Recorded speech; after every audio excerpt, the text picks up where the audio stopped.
Welcome aboard, everybody. This is the Tabletop Express. Ghost Train. Yes, we are. Whoa. The What are you guys question. wearing? You guys are wearing Ghostbuster outfits. I am a janitor. I like it.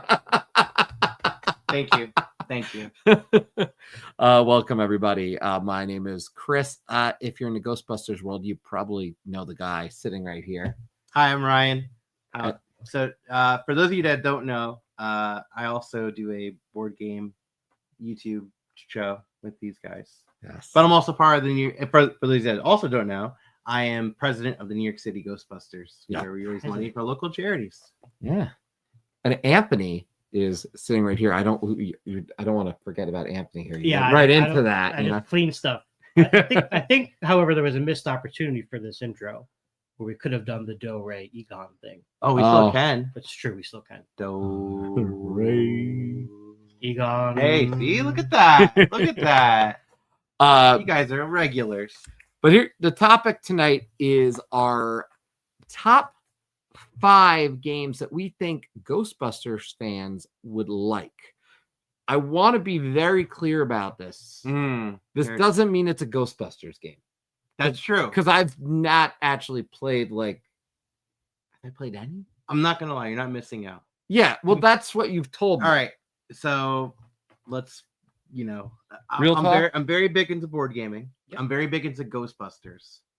That Venn diagram of perfect Ghostbuster game is not there. Yeah.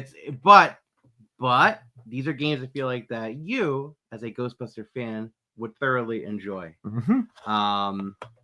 And yeah, I don't want to give spoilers, but Oh, yeah. there may be a Ghostbusters game in my list, but that's about it.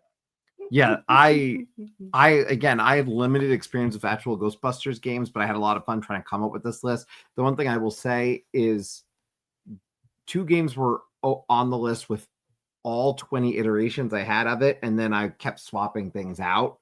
But 2 games were on all 20 iterations, and then the rest of the stuff was changing constantly for me. Okay. It was a fun list to make. Really? Yeah, it was. Not only because it was only 5 games as opposed to 10, which is less stress in general for me, but it's so niche, right? Like, yeah. So every pick was like, what is it about this game that why is this on the list? Which I mean we always do, but like specifically for this category, this was a good one. I'm excited for that too. I was really torn. There's some stuff that's not on this that, like, I was just like, oh, I'm not sure. We can talk about it after. Yeah. Well, I don't give away. I don't want to give away. I'll probably mention a bunch of those after the fact because I don't want to, and because there's a chance Anthony or you mentions one of the ones that would have been on my list. So we got the board right over here. It's pretty cool, right? Yeah. And it's our top 5. So we're gonna go through them. If there's any crossovers, we'll just cross that stream when we get to it. There it is. You see what I did there? There it is. I've seen this once or twice. So yeah, do you want to go left to right or right to left? I feel like we should start with you. Ooh, because baby. it's you and you're the president. Okay, I think we should somehow start and end with you if possible. Okay. I agree. Which might happen. Well, why don't we go Let's cross. Ryan, Anthony, me, Ryan, Anthony, and me, then we'll make sure it ends with you though. All right, my number 5 is the only Ghostbusters associated product on this list. Okay. There are many Ghostbuster board games, and nearly every single one of them I bought day one it came out, except this one. This one I did not buy day one it came out because I thought the price was ridiculous. But I waited for it to go on sale for like around $60. And I can tell you right now, if you want legit Ghostbusters IP, the Ghostbusters X Men in Black Ecto-Terrestrial Invasion game is probably the best Ghostbuster related board game out there. So this is a cooperative game designed by Jonathan Phillips Bradford from IDW Games. And in this game, you are going to be taking on the role of both a Ghostbuster character and a Men in Black character, partnering together with other teammates, other players that are also controlling 2 characters at once. And you kind of like mix match what you want to do. Men in Black characters are generally better because So the whole thing is like, look, Sony owns the rights to both Ghostbusters and Men in Black, so Yeah. it was very easy to Yeah. combine IP. Okay. Okay, and Men in Black itself feels like Ghostbusters. I mean, I think The very it is first a one. very plausible, thing to assume that these two exist in the same universe. Yeah. And would cross paths. at Isn't some it point. more plausible than the Ghostbusters like Turtles one or whatever one that happened? Like, Oh, they're- yeah. like Oh, that's plausible too. well, They're because it's both New York. That's I'm just You know? saying the Men in Black. and Sure, them. but So in this Anyway. game, what happens is story-wise, like an alien ship crashes into the firehouse and explodes the containment unit, but also like like alien stuff takes over the ghost. So they're half ghost, half alien. Ooh. this should be a movie. I don't know. You don't think so? It works okay as a board game, and they're all little chibi figures. Okay, That is Right. Frozen Empire. Wow. We're starting right off the bat. I'll tell you this, Frozen Empire is my least favorite of them all, but I still enjoyed it. And in the game, you're going to be racing it up against a clock, all against a really cool dice tower that looks like the firehouse That's with cool. like little wedges of UFO stuck in it. You And got you'll that be is that picture? yeah, somewhere? it's in this corner over here. It's kind of hard to see. I was gonna say, yeah, is Let me that? see if I could zoom in on this. I was gonna say that's a top down. I know you like your overheads, but sometimes yeah, you want a side shot. Unfortunately, I'm just saying. it didn't work out too well. Gotcha.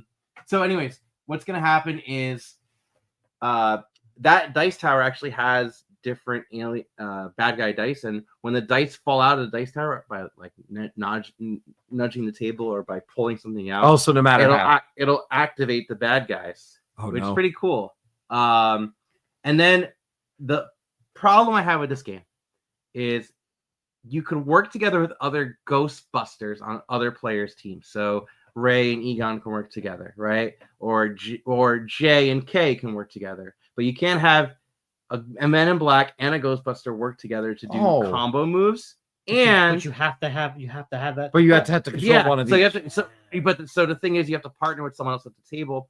But it's a semi-co-op game where there's right. This is why I also didn't want to try this game. It's got a lot of things against it where you're trying to work together, but you're also trying to dick over your neighbor and get more bonus points because you get more points you get, the more money you get because it's campaign level and you'll get to upgrade stuff.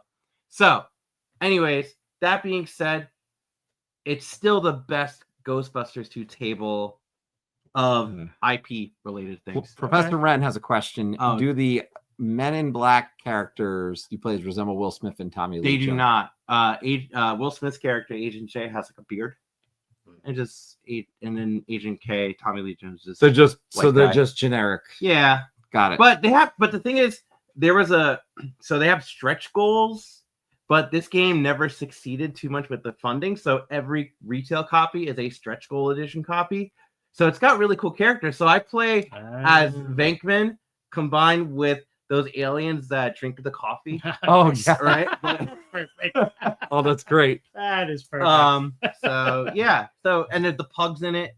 Oh, the pug. Lewis Tully is in it. Oh, You can cool. play. I think you can play a Slimer too. But anyways, that's Ghostbusters X-Men in Black Ectoterrestrial. That might be the Invasion. only one with Ghostbusters on it for your list. Then you're saying, right? Oh, it That is. That It is. is. Okay. Everything else is a not Ghostbusters. Not officially a IP Ghostbusters. side game. Very cool. Okay. That's fair. All right, Anthony, what's your number 5? All right. My number 5 is definitely a game that I have talked about ad nauseum at this point, so I'm not going to belabor it too much. However, it did find its way on the list, and that is Horrified. Ooh. Yep. Now, why do I think it's good for a Ghostbusters fan? Well, it's a really great cooperative game with a monster theme. Now, I know it's not exactly the ghost thing. However, in the American Monsters version of this game, which is basically a urban legend type stuff, where they have the Jersey Devil and the Ozark Howler, and one of them is the Banshee of the Badlands. Now, I never heard of this character until this game, but I don't have a picture of it. I should have taken a picture of this one for you. It is the most spectral of all the monsters that are in the game across all of them easily.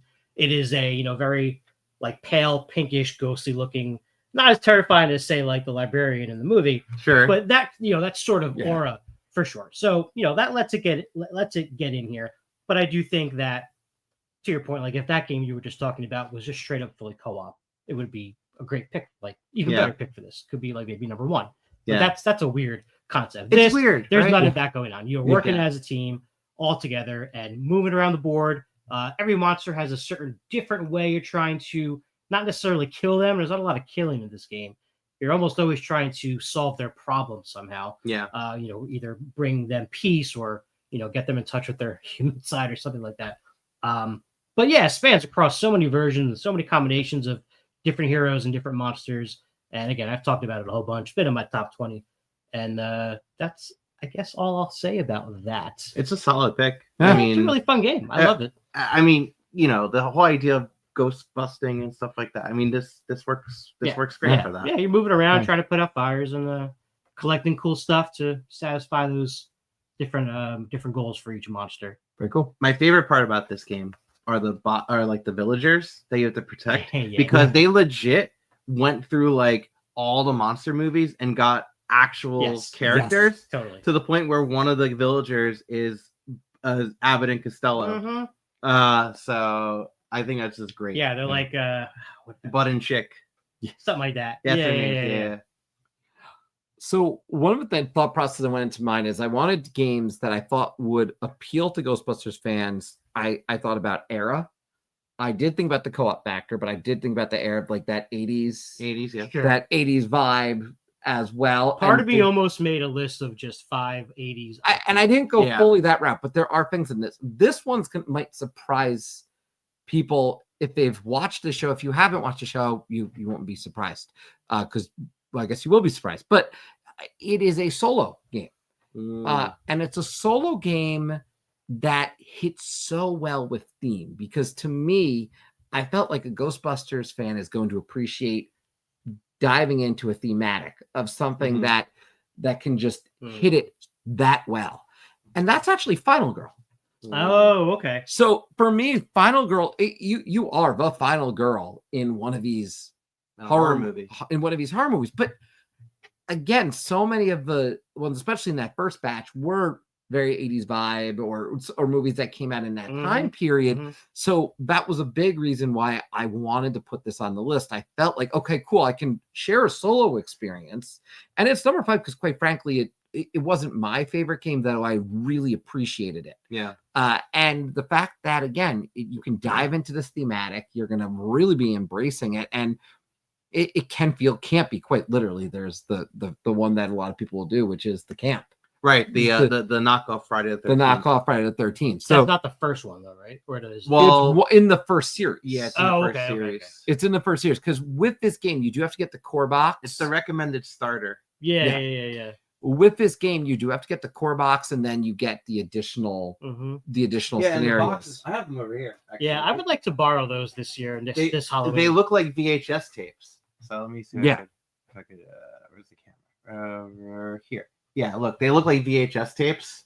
Yep. And every episode is a VHS tape looking thing. So it is the knockoff Friday the 13th. And the game is the box. yeah. The box is the game, I should say. Like But you you- open it. But in order to play any of them, you need the core box. Yes. So you need to have the core box and then any add-on. Yeah. And you can mix and match too. So every VHS tape comes with a map and comes with a bad guy and a final girl to play as. Oh, so you can put So a you can, Freddy character in another. you can put a Freddy character in the setting of like the thing, Sure. like in that, Oh, and have like Sigourney Weaver from Alien fight him. That's cool. Yeah. That is very cool. you But know? yeah, that was why Final Girl made the list for me. Again, probably if you've watched me talk about this, I enjoyed it. It was fine. It wasn't my favorite game, but I felt it really fit I love this with game. that type of with the Ghostbuster fan. Yeah. So that was why that comes in at my number 5. And that's Excellent. Final Girl. Ghostbuster fan approves. Yeah. Choice. Now, this Halloween, remind me in case I forget. I want to start going through some of these. We did a live play, by the way, if you are interested, of Final Girl, where I did the Freddy. Yeah. That's one. right. Yeah, That was a lot of fun. That's a cool one. yeah. Because I did 'Cause that. you can only fight him in the dream world. Yeah. It's That's neat. awesome. Yeah, like we said, thematically they just do a really good job at that. So yep, that'll be my number 5. So my number 4 is a different IP, but I feel like Ghostbuster fans should really look into this comic series because it's got like such dry humor like in Ghostbusters. I feel like Ghostbusters isn't crazy over the top zany humor. Yeah. It's pretty dry, you know? It got zanier in like the cartoon. Yeah, for The sure. cartoon for I sure. think I Yeah. know what you're talking about. But my number 4 is actually Hellboy the Yep. board game. Oh, That's what I thought it was going to be. So this is based off of the comic series Hellboy, not the movies, but the movies are still pretty Not good. the dice game though. That's one of the worst games you'll ever play in your life. We Hellboy. did play Hellboy. This is a game where you are basically playing as characters from Hellboy, just fighting bad guys, just going in and roughing and shooting them up. What's cool about this game though is unlike the traditional dungeon crawly kind of game where you're going in and you take a turn, then I take a turn, and then the bad guys go.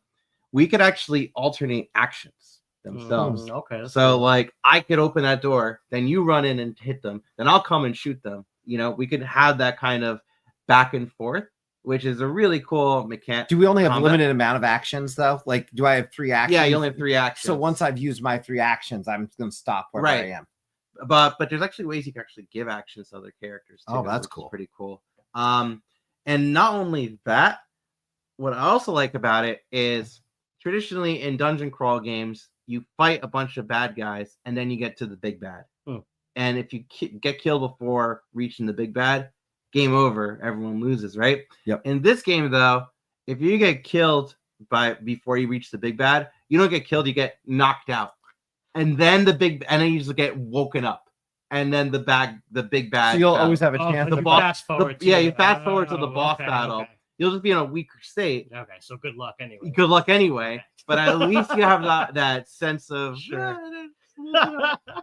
softening the blow a little bit. which I think is hilarious. Yeah. Because that's very much how it is in these tropey kind of things where the good guys, they don't die before they fight the bad guy. They'll get knocked out, you know?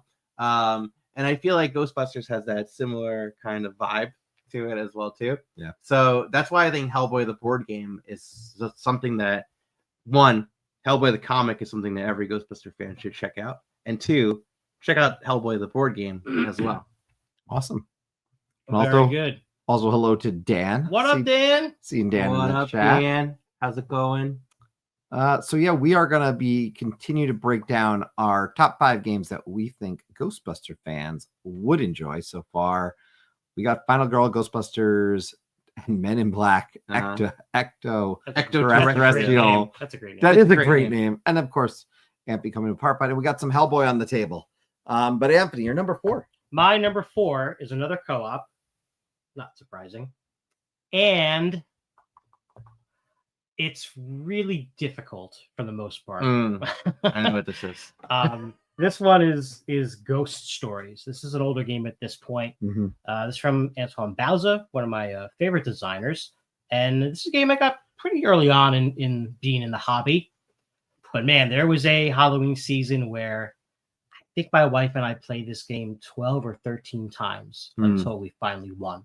That's how difficult it is. And that was on like the easiest level. There's like a nightmare level that is just Like, beyond why bother? Why. You're never gonna. I couldn't imagine beating Nightmare level because I've Not only gonna played happen. this on the easy level. This almost made my list, but I have not played it. I felt it'd been so long since I played it that it wasn't fresh enough for me that I couldn't like even describe it well. But I just remember it being so like this had like when I talk games that are hard co-op, I talk Robinson Crusoe sometimes, but this is right up there with it. Yeah, this is really rough. You're always going to be fending off ghosts, and it just feels like no matter what you do, there's just always something bad that's going to happen. So it's kind of like you're almost always picking the least crappy thing to happen to you, which I know is not everybody's cup of tea. I like getting whooped around sometimes by these games. It just makes the victory when it eventually happens that much greater. It does, yes. Right? But one of the other reasons I put this on the list is the artwork. Honestly, there are. I was talking about the Horrified Banshee card. The artwork in this game is very thematic and I say graphic. I don't mean like bloody, but like it's a little something a creepy little stuff. gory. Yeah. It's nothing creepy. It's nightmarish. Yeah. For sure. And it is that we talked about, that line that the Ghostbusters kind of franchises really teeters on that. Is it scary or is it silly? And sometimes it's scary, right? Mhm. And these are scary cards. You're essentially playing as these ancient, like monk villager type people, protecting the village. I think they're Taoists. Yes, right. exactly. Yes. That's what it is. You're Taoists. Yeah. And so the center, like 9 tiles there represent the village, and then your player boards are the 4 around there. And as you go through this deck, you're trying to get through the whole deck to face the big bad that's usually at the bottom. You have to go through the whole deck to win the game. As the cards come out, depending on what color the ghost is, that's whose player board it'll go to. There's a couple of exceptions, but basically they line up in front of you, and if you do not take care of them, they're going to slowly progress forward, eventually haunting the village tiles themselves. And if you get 3 of them haunted, turn over. That's how you lose. You lose, yeah. There's some dice mitigation. There's some tokens you can use to help you along the way, but those advantages are few and far between. But like I said, it's just that much more satisfying if you do conquer it. I forgot to mention too, though, besides the card spirits and ghosts that are coming out, there's these like extra haunters, which are those cool black sort of, spectral cloaked figures, and they kind of start on your player board and they will slowly progress to get towards the center of the village. So you're always fighting a 4-front war in this game, no matter what position you're in. And there's a boss card towards the end. Yeah, exactly. Yeah, Yeah. you got to beat the big boss at the end. See, And but there's you have different to get bosses through all can the play. cards to get. You to have the to big go through the boss. whole deck to win the game. Yeah, and there's a lot of dice rolling in this game, so there is a lot of luck involved. Oh, totally. I know I bought it because I was excited to play a ghost busting kind of game, and it got to a point where it was so frustrating every time I lost. When I finally did win, I logged it. I was so excited, and then I parted ways with it. Yeah. I could see that. I'll tell you what. I don't think I've played it since that Yeah, epic season. since the win, right? Yeah. But I do. We'll try it again one time. Professor Wren. I don't remember. To be honest with you, I don't remember what the setup is for 2 players. I want to say we played as 3 characters with like a shared one. I could be wrong, and you might have to play with all 4. I kind of forget. No, I to be think you honest. could do less characters. Yeah, I think you can. you probably have to. I would assume you have to change the deck a little bit. They I have to be forget. shorter. There's mitigations, Yeah, but you definitely could. Because I think when I won, I think I only played as 1 person. Oh, okay. I'm pretty sure. So yeah, there's a novice level, and then it just gets ridiculous as you go up. And the novice level itself is just So hard. ridiculous. Yeah. So hard. So, and then there's a sequel to this, is there not? There is White Moon or Yeah. Blue Moon. One of those. I've heard Not really. Blue Moon, I it's- I actually heard a lot of good things. I think there's 2 expansions, Is there? and then there's an. Oh, you're talking about like reskin of this. Yeah. Last Bastion. That's called. Last Bastion. Yes. Thank you. Yeah. I was gonna say the expansion to this got high praise on BGG. I think there were 2 expansions. Yeah. I don't have either one. So I guess my number 4. My number 4. This was one of the 2 that I mentioned that was on the list pretty much immediately when I was thinking about this list. It is a game that has a Ghostbusters themed version, though the game I'm mentioning is the one that is readily available because I wanted something, if anyone watches this, that they're hopefully able to go pick up. Sure. And that is Ghost Fighting Treasure Hunters. Whoa! I know that game. Yeah, and I do enjoy the Ghostbusters Protect the Barrier. Yeah, I preface it that way. And Yeah. I have pictures of both Ghost Fighting Treasure Hunters and in an event that we did once where we had Ghostbusters Nice. Protect the Barrier. Yeah. Library event. And that Protect the Barrier game is I that's the one I play more often than not. There's a newer version of I believe the original out it's at the this point. It's 10th like anniversary. yeah, there's 15th anniversary. Of Ghost Fighting Treasure. Yeah. Hunt. Yeah. Yes. Yes. But this is a family weight game. It's going to be a game that you can put on the table with your kids and play. Yeah. And you are going through trying to collect these pieces that are numbered from the rooms. And as you go through at the end of everyone's individual turn, you're flipping over a card. Ghosts are going to start filling rooms. Cards are going to get shuffled. Doors are going to be locked. It's a really simple mechanic. overall in terms of gameplay. And the idea is you want to get them out. Now you could play it a few levels. You could play the easiest level where you just get them all out with the kids. Yeah. But I generally play, even when my kids were younger, we played where you try to get them out in order. It was a great way to teach numbers, quite frankly. So you got to get the 1 out, then the 2, then the 3. Along the way, however, too many ghosts take over a room. The room becomes haunted, and there's this bigger, harder ghost to defeat. And you all got to go in there. Well, at least 2 of you. Yeah, you can't have one Ghostbuster fight because they're too scared. So the second one has to come in to help out. Yeah, so that makes it a little bit harder in those scenarios. If all the pieces, all those ghosts are out, or if you get the 8 of the big bads out. Yeah. And there's also, in the original one, there was an expansion that added like a basement that kind of, I think, combined them with this 10th anniversary one to some extent. I'm not sure how. So we're crossing streams here. This is my numero uno. Whoa! I thought this might be on your list. I thought so. So yes, there's and Professor Wren is an expert at this game as well. So I'm sure I might chime in at some point. There is a creepy cellar, I think it's called, expansion. Yeah. And then there's also like there's like extra ghosts or something. I forget. Well, there's a way to make it. They added the reshuffling. They added a ghost that moves around just blocks, and they work that into. Well, so that's the Ghostbusters one. Yeah, Rowan. Right. That's the Rowan. Yeah, that's the Rowan one. Yeah. That they don't have that in this game unless they added it in the anniversary. I think they added I think they might have, but I'm not sure. Which is a good mod. It's cool. A pretty good mod. I just played the Ghostbusters one this past year, and it was definitely cool. I like the miniatures in this game more. I know they're kids, but they hold the things better in their little backpacks. Yes, the Ghostbusters. The Ghostbusters ones don't hold them as well. No, I agree. But needless to say, I just, this was a very easy one to put on the list. I had to be here. Yeah. This comes out every Halloween, guaranteed. And again, with the point of the list. Yeah. Come on. My now 7-year-old daughter takes this game out and teaches it to her friends. Nice. I mean, that's one of the cool things for me. And the ghosts are so fun. You can put them on your pinky. And they're very cute. They're like little gummy. Ghosts. They are. Yeah, that is Ghostbusters Protect the Barrier, Ghost Fighting Treasure Hunters. That would be my Ghostbusters game, quote unquote, for the list. Excellent. I will not have any other with Ghostbusters in the name. That's a good choice. Yeah, for a while, that's the one I would recommend to people as like the Ghostbuster branded game. Yeah. And then I played the Minimum. And again, going back to who's this list for, who would like it, if you're in, our generation and you grew up on these movies in the 80s and 90s, then you probably played Clue. Which this game has a very Clue. It does look like a Clue board. Well, it's a roll and move too. It is, yeah totally. The mechanics of it are very reminiscent. Yeah, and the nice thing is, again, you roll that 6, you don't have to roll a card. So there's that push your luck in that. Well, they're not push your, just luck. Yeah, just complete luck based. Dice chucking.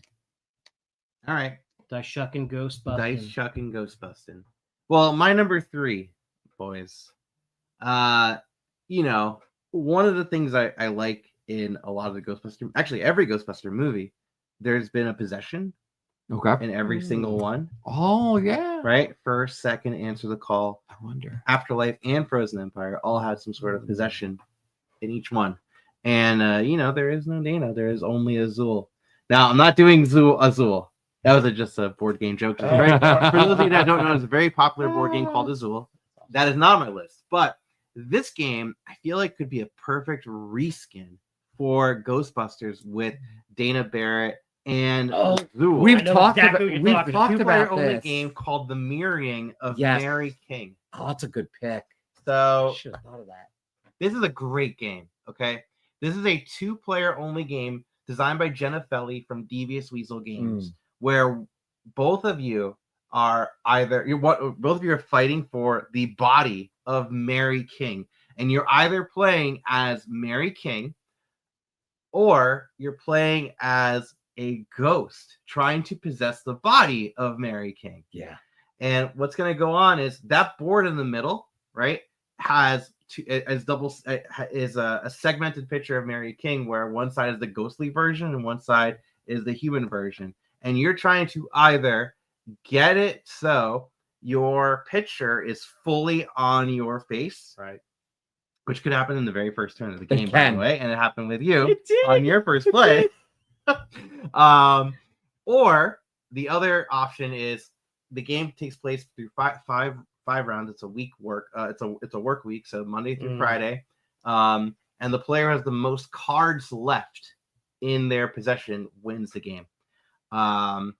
It's a fantastic game. This is a very much tug of war, and it feels like it's a very different tug of war. It's a very different tug of war The because you're flipping puzzly thing is because you're trying to control most of the board in orthogonally adjacent spaces, because the more connecting points you have together, the more powerful you will become and control your body. So I think this could be a perfect reskin if one side was Dana Barrett and the other side was Zool. Yeah. I mean, it just writes itself. Absolutely. You know, That would be awesome. Don't change the game at all. Just if Devious Weasel can get that Sony bucks and just do that, like I'd be down for that. That's all you got to do. That's literally all you have to do. Just reskin This is it and in my opinion, it's a all you have to highly do is change underrated your game. artwork. That's it. And it's a single art. It's two pieces of art throughout the entire game.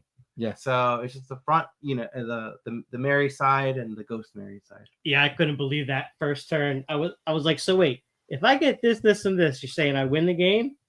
It's like I think I just won. You didn't even get a turn. I didn't get a turn. He's like, you want to play again? I was like, nope. Ah, I don't. Good night, everybody. you should play again though. I'll also play again. Yeah, no, I remember talking with Jen about that too, and Jenna said, "Yeah, this you could win in one turn, but the way Jenna designs, that's not surprising." Yeah, Jenna Philly also designed one of my favorite games of all time, Cosmic Frog. Mm-hmm. Not a Ghostbusters related game, but also a game that's always worth mentioning because it's phenomenal. But the Mirroring of Mary King, for sure. Every Gen Con, Devious Weasel is there. Go to their booth, buy it from Jenna. Tell Jenna that playtester of the game, Ryan, approved it. So yeah, that's the Mirroring of Mary King. Yeah, good pick. Yeah, I forgot about this game. Yeah, this is underrated because I forgot about it too, and that just reminds me just how good it is. That's so funny because it was literally one of the first games I thought needs to be on this list. Yeah, I don't know why I forgot about it, Yeah. but I'm really glad you mentioned it. All right. Well, my number 3 is a semi-co-op game, and we've talked before about Rear Window, how much we all enjoyed that. The board game. Yes, because I've never seen it. Yes. And also in that same conversation, it always sort of comes back to that being a Mysterium killer for me at least, and I think you said the same thing. Yes, it is. So this game is really a curveball on that concept, and it's called Paranormal Detectives. Never played this one. So someone is the ghost in the game, similar to how Mysterium is basically set up, right? I believe that's how Mysterium. Yeah, Mysterium. So you're giving the clues in the Yeah. game as the spirit. So that everyone's going to be this different type of paranormal investigator, and that's artwork's great. There's the tropes like the ones someone's a nun, and then there's the Was he Constantine? tough Right? cigar smoking guy. And Yeah, Whoopi. exactly. I mean, Whoopi. Well, yeah. Yes, exactly. That's exactly. Yeah. But the cool thing about the way this game works is when you ask the ghost questions, the way you have a hand of cards, and the card will have a method that the ghost character is going to. Whoa. The ghost came and knocked down our A food. ghost has just. Wow. Good Lord. Don't worry. Wow. Wow. I'll fix it. That's appropriate. How paranormal. That was very appropriate. We had Ooh. Now. It's floating. Oh my god. Okay. Whoa. How's that? Too close? We'll see what happens when you get here. We'll see. We'll get close. Oh my That works. god. That works. Oh, that was appropriate. There you go. That was pretty cool. Yeah, we did not plan that at all. Anyway, so there's all these different components in the game Yeah. that you'll use to answer questions. for example, there's this sort of reminiscent of a Ouija board. Okay, it's not set up exactly the same way, but it's like a letter board, and the ghost character will place these markers that will point to different letters to perhaps maybe try to spell something or get close to a spelling. There's also a way where the ghost, there's like a dry erase thing, and the ghost character will take that player's hand and draw something with their hand. That's funny. All right. There's you can do act something out in like 3 seconds, so it's like really fast. There's one where, and so for all these things that are going on, every player is seeing what's happening, right? So they can interpret it their own way as well. There's one though that's specific to the detective who plays it. The ghost gets to trace something on their back with their finger. Oh yeah, I remember this. And whatever it is, but it just can't be like a word or a number, and that's super direct. But that's how you're gathering information because, and again, calling back to Clue, you've got to find out the why, the who, the where, the how, etc. to win, get all those things correct. And so I do forget the final stipulation of the game. I believe if the detective who guesses the things correctly, that detective and the ghost player win together. And then there's a way where I think maybe just the ghost wins. I forget.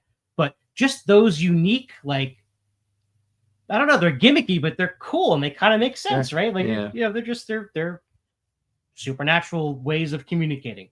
And so I thought this was a cool kind of a concept to include in this list. I think if you're a Ghostbusters fan, you would probably get a kick out of this. I've been wanting to play it. I've never played it either. I just didn't do it because I know the reviews weren't crazy about it. Yeah, well, but it could not work, right? But right. It's very group dependent. It's like Cranium, okay, to an extent, where there's like there's clay and there's drawing and there's charades, and you got to be like many of these style games. Depends on the crowd you're playing. There's a group dependency to it because there's a few games, one or two are were kind of word games as well, where you were giving clues. And it was that same kind of concept that I would think about. I was like, well, that is very group dependent. Oh, there's one more I forgot. There's a board that looks like a sort of like a mixing board, like a panel thing, right? And you place these tokens that are basically the sliders. And so you're going to put it closer to one end or the other. So you played the game like Concept before with like all the graphics and stuff, right? Yeah. Where it's like charades on the board. Exactly. So like you'll place a marker. Let's say the top is, I don't know, big and the bottom is small. Yeah. So how close to the big thing did you put it? Or the good versus evil or the hot and cold kind of thing. So yes, it was an interesting combination of mechanics. I'll check it out. Yeah, I would try this. I saw this I've seen this before and I've just never played it. So it looked interesting. My number 3, I'm going back to the 80s. Oh, going back to the 80s. Back in time? Back in time? Yeah. No, we're not going. I guess we're not going back to the future. Oh, that could have been a choice to go back to these, but no. I was thinking about the kind of some of the comedy aspects that I think do very well in Ghostbusters. I was thinking of cooperative on my mind when I thought about this one. And I thought about kind of the fun adventure that I find Ghostbusters to be. There's a fun story happening there. And I wanted, as I was going through, to think about something that I've played that would kind of go along those lines and maybe hit the 80s pretty well. And that's Goonies. Never Say Die. Now, full disclosure, I had played this once. And that was it. So I actually kind of retaught myself and replayed like a fake game just to also just re-get this in my head to make sure I felt as strong about it. And I did, especially after doing that. Because the big thing with this is if you can see on that bottom left, that's a DM guide. Yeah. So someone's actually running the game, meaning as you look at the board in the upper right, there are these little tokens on the left-hand side, and the two of them are stacked. That's because, as an example, in any of the scenarios, and there's, I think, 8 or 9 in the base game itself. Oh, because there's an expansion. Because there's an expansion. Yeah. My biggest complaint with this game is to get the women from the game, the girls, you have to get the expansion. And I'm like, come on, you couldn't find one of them in the base game. Yeah. But those are secret paths. So along the way, as you go into certain rooms, things are going to happen. Certain roles happen. So as the DM, it's a fun experience hypothetically to do it. Now, not necessarily to win from what I've read. So one of the reasons I probably wouldn't put this higher, maybe if more plays I'll know more, is I have heard it is harder to win as the quote unquote bad guy or the DM. But honestly, I still found, it does make sense, right? But the adventure part of it, the going through the characters, if you look at the one in the middle there, upper middle, I mean, there's all the different characters. They're all there. Yeah. You can even get Sloth. So, it's fun. It is that kind of Funko Games vibe, Prospero Hall vibe. So if you have played any of their games, you're going to recognize the icons and everything along the way. If you haven't, it's a pretty simple game to pick up. The biggest and most challenging thing about it is the DM has got to be good, which is always the case when there's one of them. But they've got to be good because there's certain things they're going to put on the board and certain things that they're going to have off to the side. So as an example, I left those secret passage type tokens on, but those wouldn't necessarily be on the board at the start. They would be, I'd have them behind my screen and they did something. All right. Oh, by the way, there's a path here. There's a path there. And while I don't have them where the path is per se, there might be a path in this particular map, that I would be putting them to.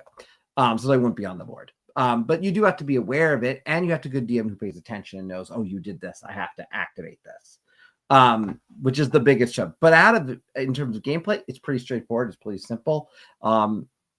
Goonies, I don't think has aged as well as Ghostbusters over the years, by no means, but it's still a very beloved movie to many, and I felt like there's a pretty good crossover fans who I think, I know it's not you, but from people I've talked to, I know a lot of people who love Goonies and also love Ghostbusters. Yeah, I'm sure people do. And the collaborative nature of it, where you've got I don't hate Goonies. Oh, I know. I liked it. No, but I'm just saying it's not like there's people Your who love. room is not full of There's artwork people who from- loved. I'm just saying. What you're saying is this game good enough for you? Because it's good enough. I think it is. It's good enough. I think it is. But here's the thing. Here's the thing with this. I will say it is easy to learn. It's the setup and the putting away that's probably a little bit longer than I'd like. Just because you do have to look at because this is your guidebook. And the guidebook's got very specific. All right, add this to the rule book. Here's this, and the symbology is pretty clear on what you have to do something, but you kind of have to like look down which icon is that. Like it's not always super clear. So I wish they made this a little bit better personally. But yeah, that's the Goonies. Never say die. Never say die. Never. All right, we're getting close. We have a couple of different games now. Barros, I'm gonna let you do your number 2. All right. My number 2. Sir. My number 2 is a game I've talked about. Well, I've talked about this overall, this kind of the brand of this game or the series that exists of this. It is a game that is, I'll be candid, broken at times. It does need the right group. That's all you had to say. Yes. And me saying it's broken, if you watch this channel, you know what I'm talking about. But for those who maybe haven't, even though I say it's broken in the best of ways. And if you've got a good group, this game can be so much fun. And I put specifically your favorite version of this. Oh, yes. So I'm going to just say Betrayal Legacy. Now, you could play the standard versions. There's a bunch of these. Betrayal at House on the Hill. Betrayal at the House on the Hill is, I personally own Betrayal at the House on the Hill with the expansion, but not the most recent version, because the most recent version, I know they did some things and there's some different scenarios, I'm sure, but that's 3rd edition. That's 3rd edition. I own 2nd edition. The Betrayal Legacy, though, as an experience, my goodness, this has been so much fun for me. This was in my top 20. And the reason this is fun is just because it's supernatural mayhem. You're all in this house, you're working together, or are you working together? Yeah. Sometimes you don't really know sometimes. And there are scenarios that you run into where it turns out maybe you might be all working together. Yeah. Maybe you don't need to be. And you're going to uncover things. And I love the exploration of this. So the fun thing that I think Ghostbusters fans would like about this is exploring the house, Mhm. uncovering new rooms, learning what's in these new rooms, finding it's like ancient artifacts and omens Running and stuff. PKE stuff. Yeah. Yeah, and Mhm. in Legacy, there's some really cool mechanics where you might see you're going to start seeing those things come out again. Yeah. And they might be pretty important to you and your family. So there's some neat things that they've done. You could see my name was Bruno. I did pretty good. What happened to your name at the end there? I was killed by someone. Oh. And I deserved it. That's all I can tell you. So your name became Bruno. Oh, because it's generations in this game. Oh. So after Bruno died, the next time our family went to this house, it was Brunhilde at 17 years old. Gotcha. I think we did more games after that. So there's Brunhilde. I don't think Brunhilde lived, to be honest. But point is, really fun game that I think, yes, it can be a little wacky and broken at times. This is the least broken of them, in my opinion. I'm not saying I hope so if it's a legacy game. Yeah. But there's still moments where you're like, it is one of those ones where you might be like, well, do we go by the rules of the game or the rules of a card? Like, it is one of those games where that could happen from time to time. And I know that pisses off some people. Well, it's hard when you're the person, and I've never played the legacy version, but in the base game, if you're the haunted person, you have to go to like a different room. You gotta leave a room. Read your own like book and rules now. And to your point, if it's not clear, you really can't ask anybody for help. No. Or do you know if you're really doing things the right way sometimes? So it can be a little stressing. It can be nerve-wracking. It can be. That's you're that sole person and you don't really know what you're doing. Yeah, it could be a little long, and it is funny. It's like, okay, you got to go to another room now because we got to talk about our strategy. Yeah. And sometimes, when you've played Betrayal, it'll be you have someone else who ends up being the traitor with you. So like things can happen, and I'm not saying that necessarily happened in Legacy in our plays, but I mean that in the core base game, that's happened. There's I can just tell you, there's all these very weird wonky things that happen in that base game that are incredibly fun. It regardless of how broken it is, the stories it tells are great. And that's why I think people, especially I think Ghostbusters fans will appreciate this if they haven't played it. And it's readily accessible. Same goes for like and I haven't played the newer version of this either, but Tales of the Arabian Nights. Right, it's all about the story. And the random things that are going to happen. I'll just say, get people who are invested in playing the game. Like if you've got one person who's disinterested and they become the haunter, you're screwed. It's not that final half of the game is going to suck. That's the only problem. So you got to have the people invested. But Betrayal Legacy or Betrayal at the House on the Hill is going to be my number 2. Good pick. All right, my number 2. It's certainly going to be a crossover. Which is why I said you should do your number 2. Oh, then I already know what it is. I already know what it is then. So, when I heard about this game, heard about it described, I spent as much, because it wasn't easily to get, so I bought it directly from the retailer. I'm like, listen, I need to play this game where you have to fight ghosts on a train called Vagrant Song. Yes. I need to do it. Okay. Vagrant Song is a cooperative game where it's basically a boss battler.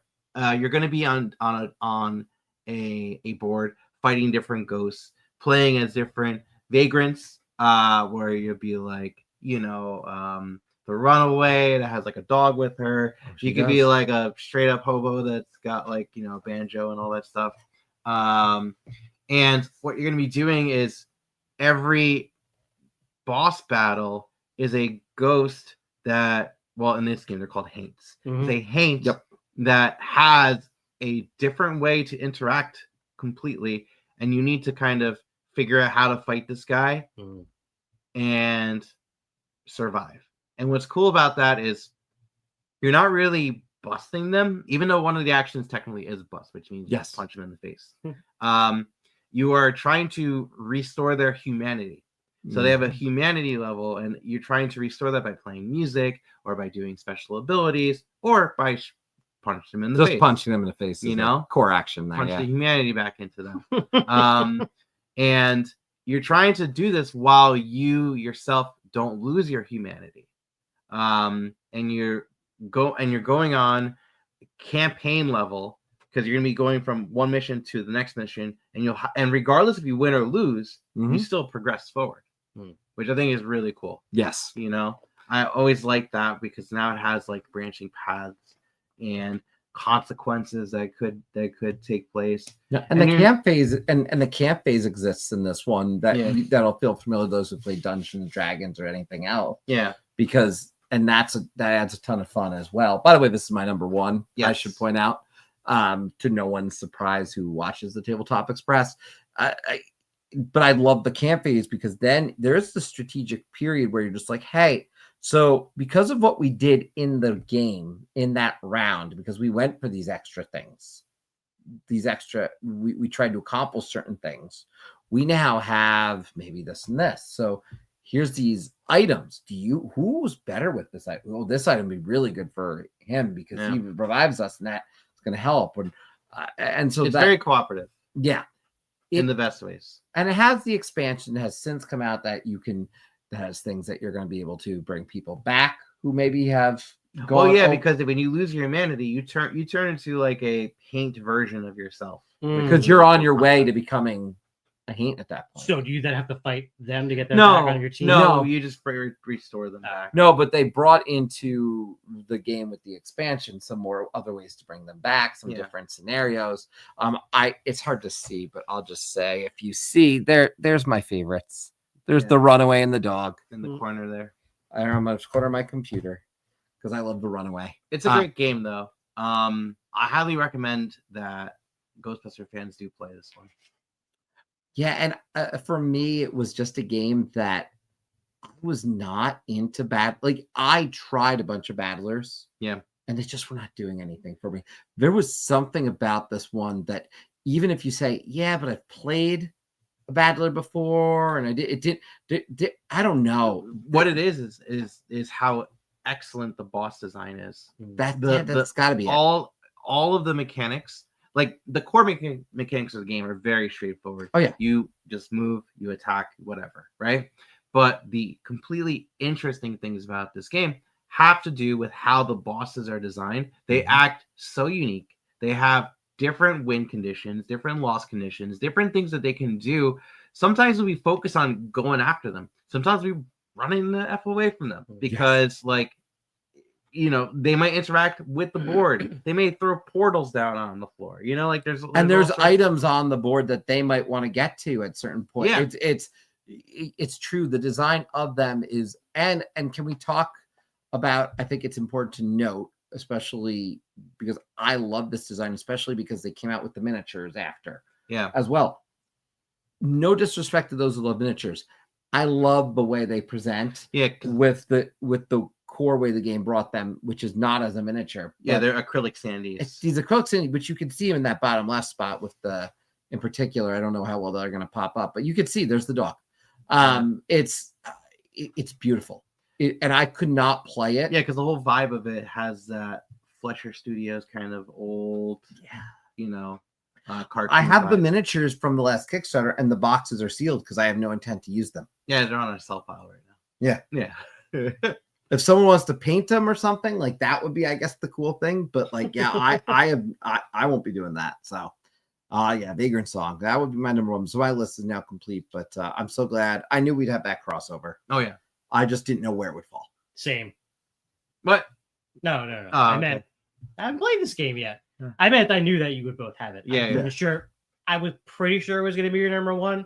I wasn't sure if it was going to be your number one or not. It's not. It's not, obviously. But my number one has already been revealed. So my number two is a game from KTBG, who puts out a lot of good games. I know what it is. I'm sure you do. And the twist on this one is that you are the ghosts, and that is Haunt the House. So I put this on the list for a few reasons. One of the reasons is, again, everything this company puts out is fun and satisfying to play. Those awesome ghost meeples are really cool for your different characters. Essentially, you are trying to scare these ghost hunters out of the house.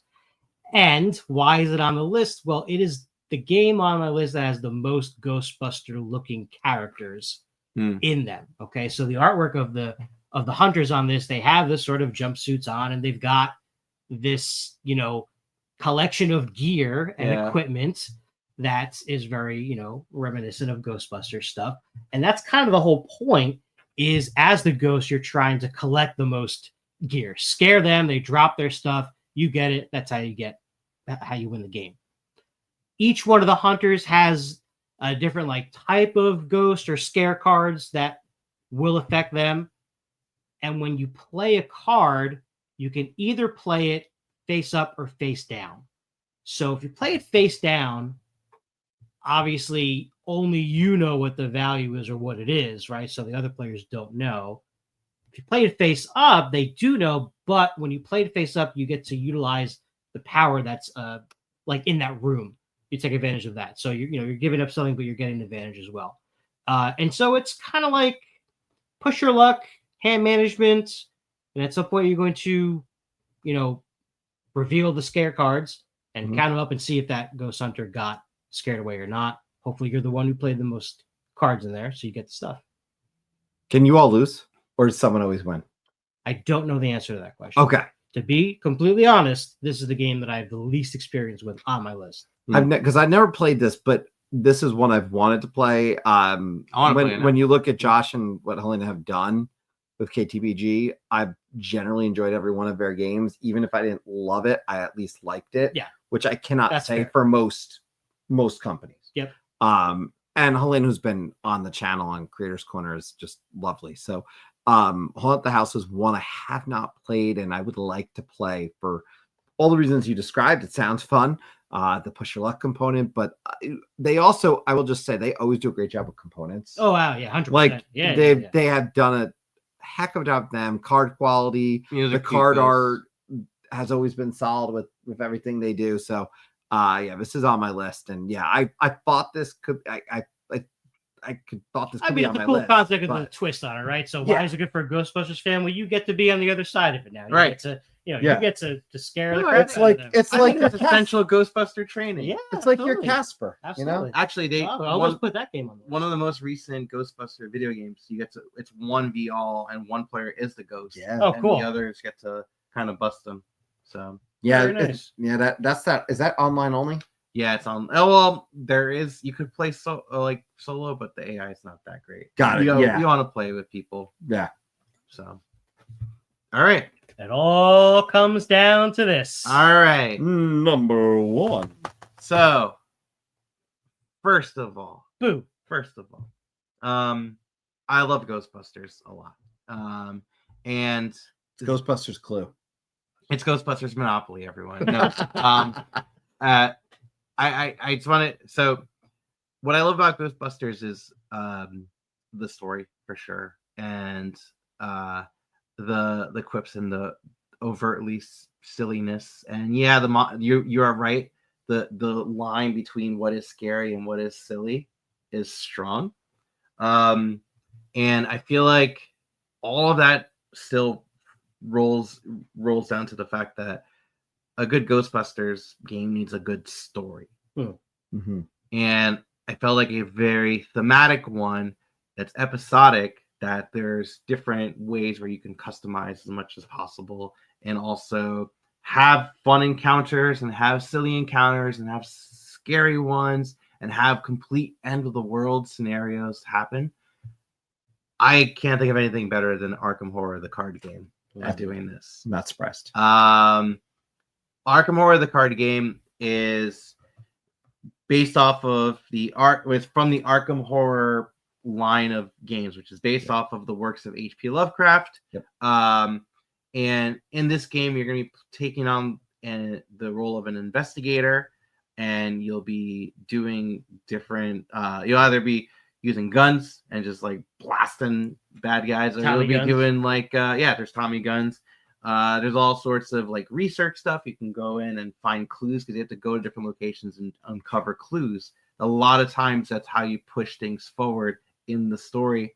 And then there's also people that just do straight up magic, you know? Yeah. And in the game, It's episodic. There's some standalone ones that are phenomenal. There's some phenomenal. So if you want to just dive in and do a phenomenal standalone one, find someone that has this game, because there are a lot of people that have this game And have there's so much for stuff it. for this now. Oh yes, I have this game, and we can easily set you up and make a character, because it's exhilarating. This game, all like it's difficult, but it's manageable.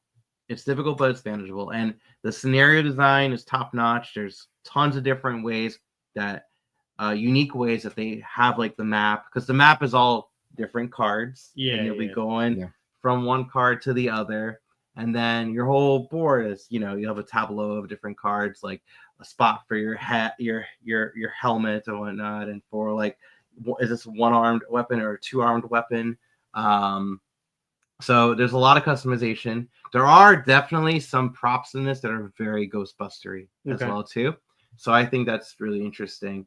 And then for sure, finding the clues and trying to get to that point where you're discovering how to fight these bad guys. I feel like that's Ghostbusters. Yeah, to a and T. there's a lot of flavor on these cards. Tons. And stuff too, right? So Yeah, And this is very, very engaging. This is one, again, I haven't had a chance to play this one, but I just remember being a Marvel Champions fan and enjoying that game, knowing, and of course, having fans like did it. The biggest complaint that game ever got was, well, the scenarios. You would think it'd be like Arkham Horror. They're two very different games for a reason. They're very different games. And for the purpose of this list, we're talking about this game. If there was, and the scenarios are what propped this up for me. Whenever you've talked about it, it sounded like you could really get into like a pretty intense scenario or a one-off scenario that you could really just enjoy as a first-time player. And then that's exciting to me. So I again, still want to get this played. Not surprised this is on your list. It's totally thematic with this. And I, again, knowing what I've heard about this game, it sounds like a blast. Yeah, and there's tons of Arkham Horror stuff out there. This is the best of them. Yeah, in my opinion. And it's still going. It's started in 2016, but they're still making new stuff for this. So now, can you get the backlog of this stuff, or is some of the stuff hard to get? Now? Some of it is hard to get. There's a one-off that is like impossible to get, where they had an April Fool's Day joke called Barkham Horror. Oh yeah. Where all the investigators are dogs and all the bad guys are cats. Did you end up with it? No, I don't have it. They don't make that one anymore. That's fine. But I know people that have it, so I can always play with them. But yeah, this is a phenomenal game. Is there a straight up Cthulhu like scenario in this? There is. Yeah, there is. I'm gonna zoom out so we can see the whole list, and then I'm gonna talk about some games that almost made my list. Yeah, that's a good one. Yeah, so it looks like, again, it's a all around.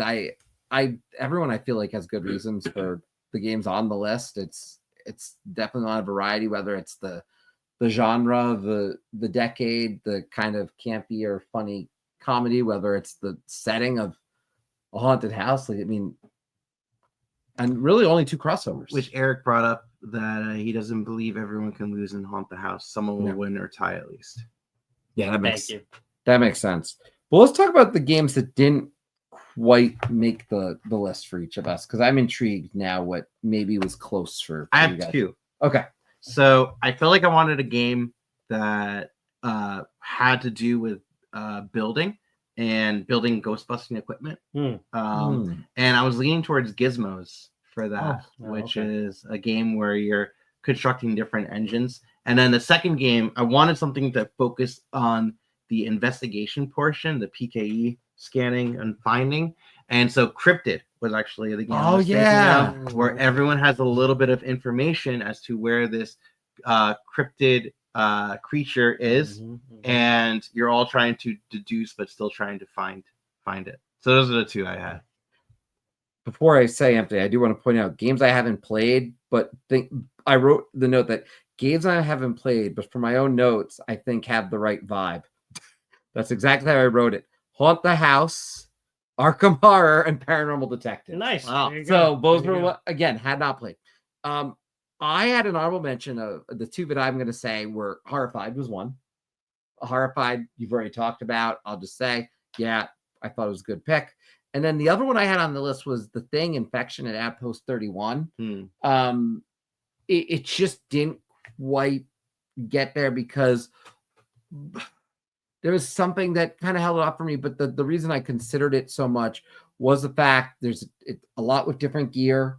It is a very much more horror scenario, but the collaboration aspect that you have to do and not knowing if someone is this or that as a trader. I did think it could still fit in with the kind of the scary vibe of one tight space. But just when it came down to, it's like, you know what? It's got the 80s aspect, but doesn't feel Ghostbusters. Yeah. So, but it was in that consideration just because of the 80s. And you mentioned, like, even when we talked about Final Girl. Yeah.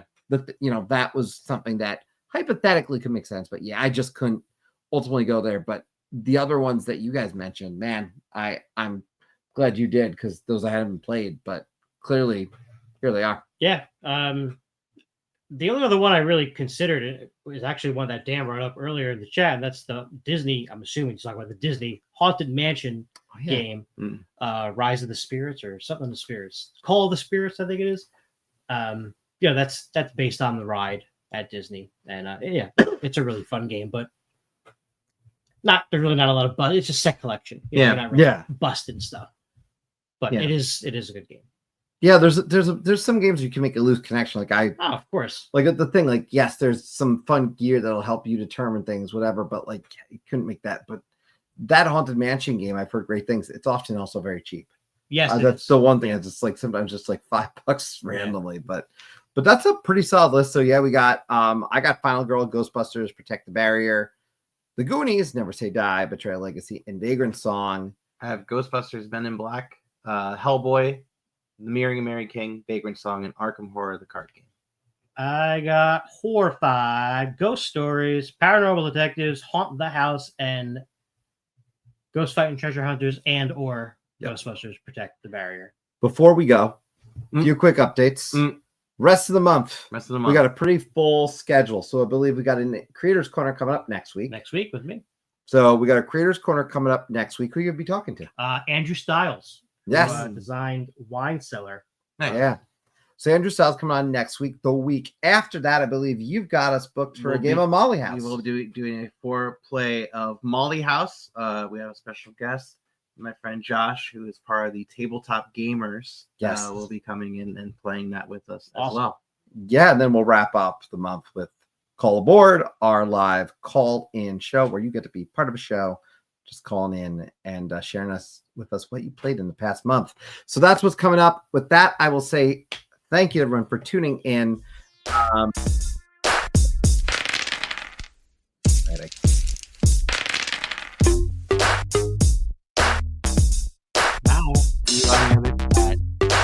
Oh, Jeff was late. Sorry, Jeff.